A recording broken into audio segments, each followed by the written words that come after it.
أهلا بكم في حلقة جديدة من برنامجكم الأسبوعي صحتك بالدنيا.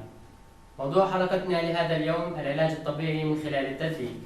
سنتعرف على فوائده وسنشاهد هذه العملية مباشرة. يرافقنا في حلقة اليوم أخصائي العلاج الطبيعي الأستاذ أحمد حنني. أستاذ أحمد، أهلا وسهلا فيك. أهلا وسهلا فيكم، شرفتونا. يا ريت تحكي لنا شو هي عملية التدليك؟ طبعا في البداية عملية التدليك هي عملية بيستخدمها المعالج الطبيعي أو أخصائي العلاج الطبيعي كوسيلة أو طريقة من أحد طرق العلاج الطبيعي المعتمدة لدينا.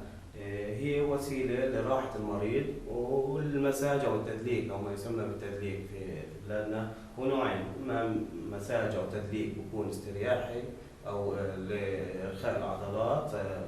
يعني أي مريض أو أي شخص بيقدر يعمل هذا النوع من المساج، وفي نوع مساج علاجي يستخدم للأشخاص حسب نوع المشكلة الموجودة عنده، إما يكون في عنده تمزق أو إحدى الإصابات الرياضية أو إصابات أو مشاكل بالعمود الفقري أو بالركبة.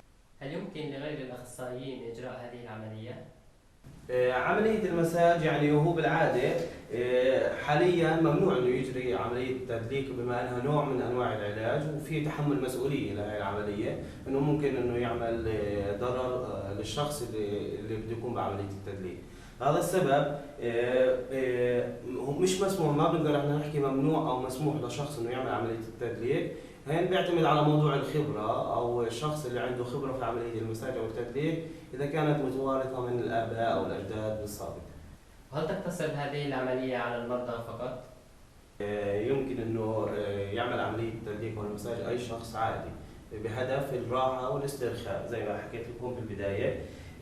هاي العملية مفيدة جدا طبعا لجسم الإنسان، لأنه الإنسان مجرد ما عمل عملية التدليك إنه بشعر براحة أكثر، باسترخاء أكثر، عضلاته بشعر بالحيوية أكثر، وخاصة بعد عمل متعب أو شاق يمكن إنه يعمل هاي العملية.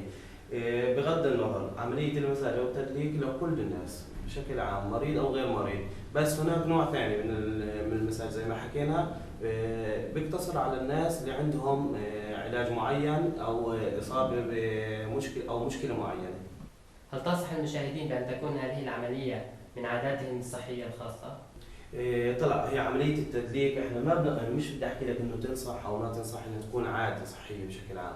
عملية التدليك او المساج هو الشخص اذا كان بحاجة إلها في وقت معين بيكون بعملية التدليك او المساج، اما تكون عادي بشكل عام ممكن في البيت يعملها الشخص بدون اخصائي وبدون هذا، فقط من نوع من الاسترخاء باستخدام ادوات بسيطة في البيت، مثل الكريمات الموجودة بالسوق والصيدليات، تباع كريمات بتخفيف الآلام.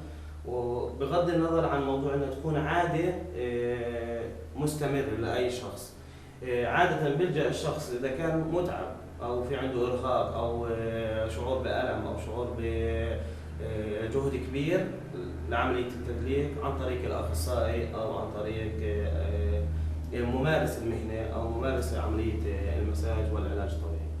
يعطيك العافية أستاذ أحمد، ونشكرك كثير على هاي المعلومات القيمة وهي الإفادة. الله يعافيك يا رب، وشكرا لكم، وإن شاء الله أنكم استفدتوا من لقائنا والمعلومات اللي كتبنا لكم إياها. أهلا وسهلا.